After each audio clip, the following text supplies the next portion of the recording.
Hi guys, Bowen here once again. Just a workbook update video to show you what I've actually changed and how the new changes work. I'm sure you'll find these quite useful. I know some people find it hard reading this sort of data and trying to work out what's going on. So what I actually created was a suspension bar chart, as I've called it.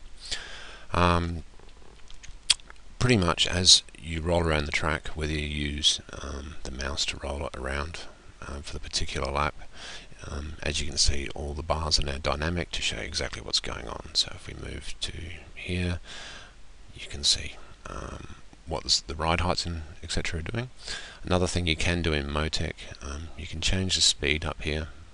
So we'll just run 0.5 for now, so it's a little bit slower, and if we hit play or start animation, it'll actually automatically scroll through that lap, so you can actually see where the red dot is and see what's actually happening in regards to ride heights, etc.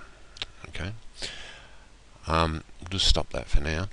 Another thing you can do is you can actually open multiple log files within Motec. It's just a matter of whether you select in here by shift clicking or control clicking, and you just click open, and as you can see, it's opened now multiple log files. We'll close these off though, we don't need all of those.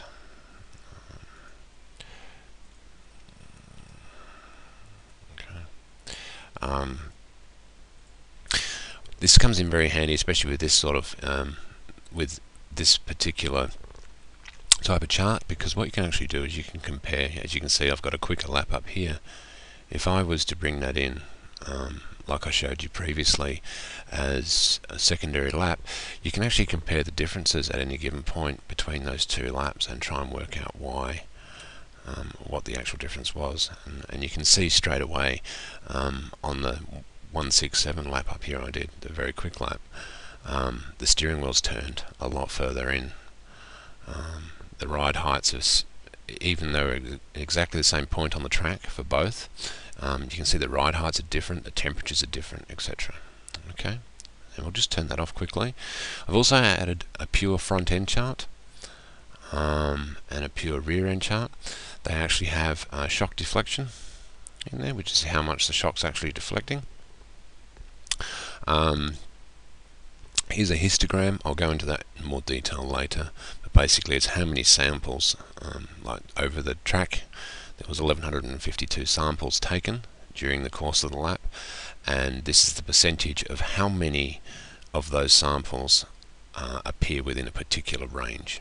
Okay, and it's color coded accordingly.